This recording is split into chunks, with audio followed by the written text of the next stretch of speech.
Welcome back, everybody.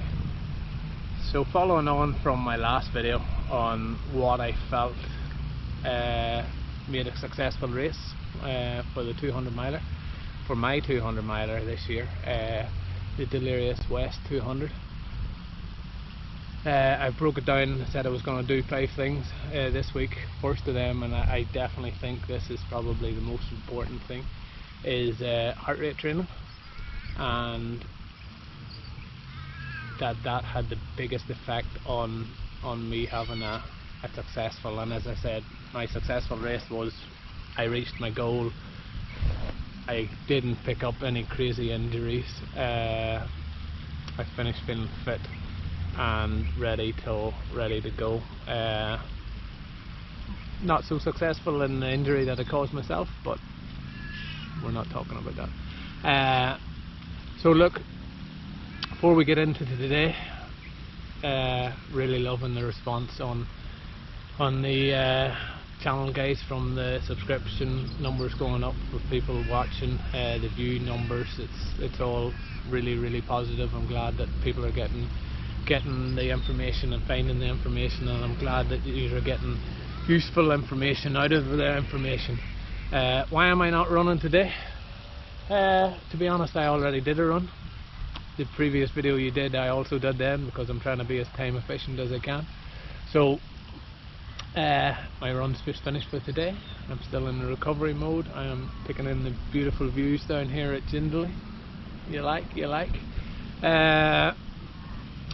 So look, before I get into today, obviously, if you haven't already heard about the chance for free coaching and me giving back a little bit, as I say, the reason I started the channel was purely to motivate people, help people achieve their goals. So if I one-on-one coaching now, as I say, I've got three spots available, one each at the end of each month for the next 3 months, and I'll work with them people till achieve their goal one-on-one, from building a program with them till daily checks, till just feedback and working around their lifestyle and their nutrition, and just overall buddy up and give as much support as I can to these people.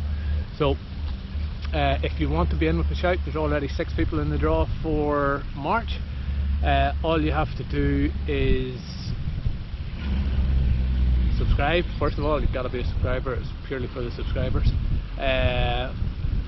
Leave a comment on any of the videos this month or next month or May, and yeah, what you're training for and why you'd like some coaching.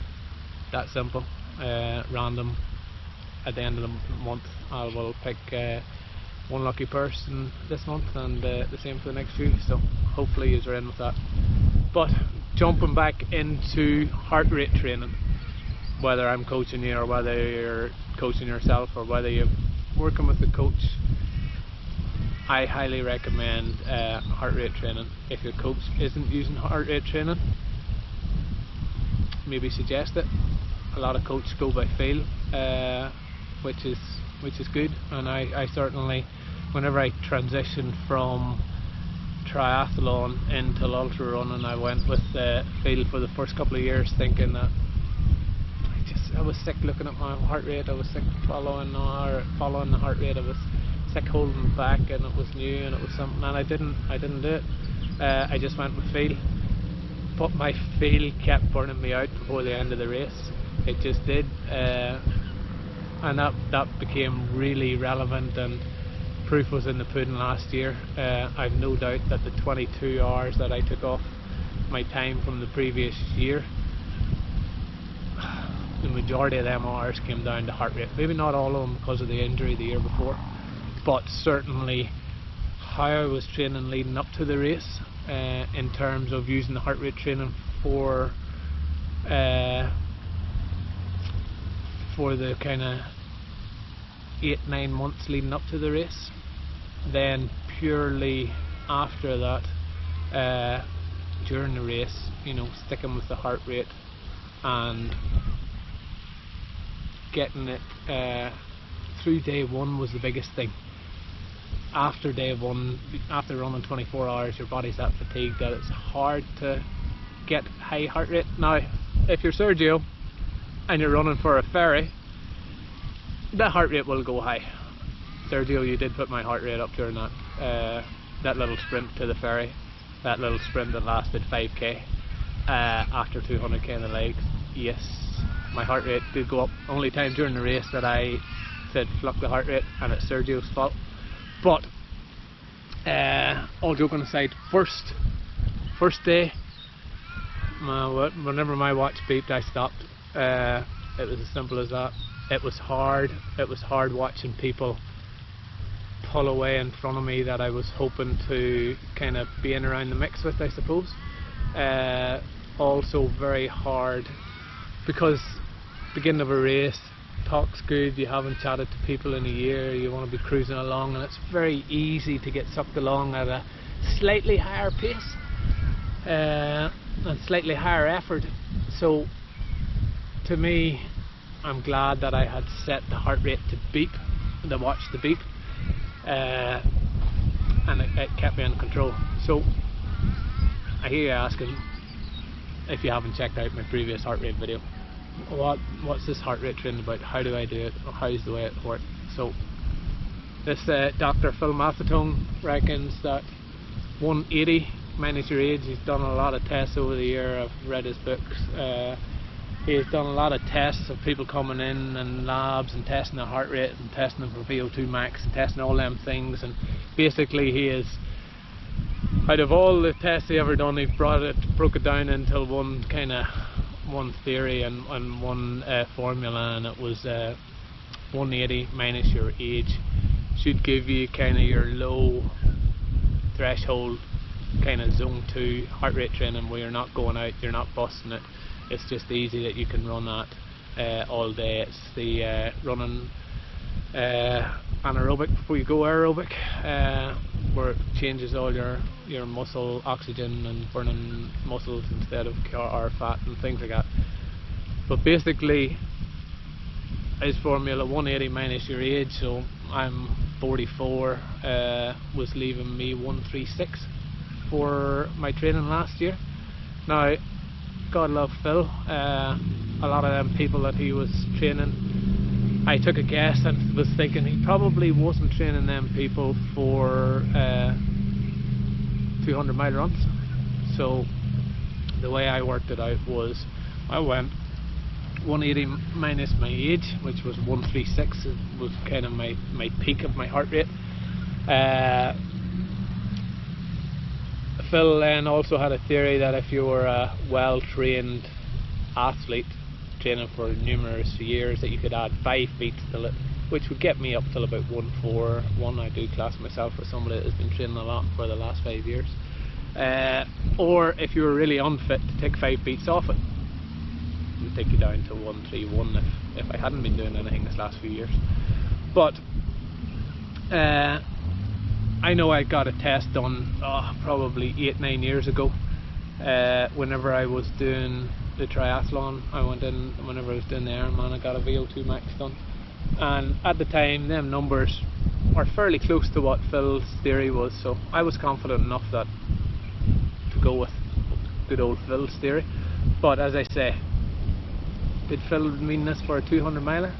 I wasn't so sure, so being cautious, I thought, look, it is a 200 miler, it's going to run for 4 days. I'm pretty sure Phil was kind of thinking on Ironman or marathon distance, where it's kind of over in 12 or so hours. So I decided to take another 5 beats off that. So I had my watch set to beep at 132. As soon as my heart rate hit 132, I stopped, I walked, I started to just relax, try and relax the body, and then I had made the call that 120 was kind of my nice low, pretty much doing nothing heart rate. So once it would hit 120, I would start running again. Now that's pretty much how I spent 16-17 weeks solid training before kind of the last Then I had kind of 4-week kind of tapering and build, where I wasn't so much worried about my my heart rate. As the volume started to get smaller, I would add some tempo and things like that, just to kind of clear the cobwebs out, so to speak, and add a little bit of speed. But the most important thing about the low heart rate training, and I think for ultras, and as I say, this is my opinion, guys, I'm sure there's lots of people out there who'll disagree with this, but for me, that little gap, and your heart rate will be different depending on your age. Some people say they've got high beat heart rates.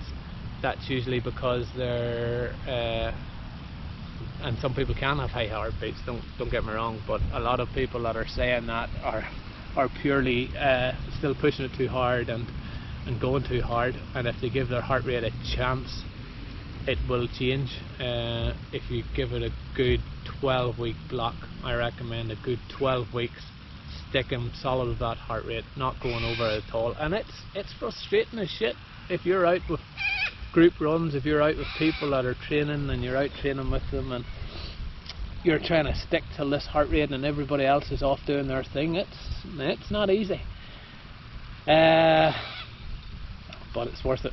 It really is worth it. I have coached people the same method and they've had successful races, and they found it just as frustrating as I found it. And as I say, it's hard to be that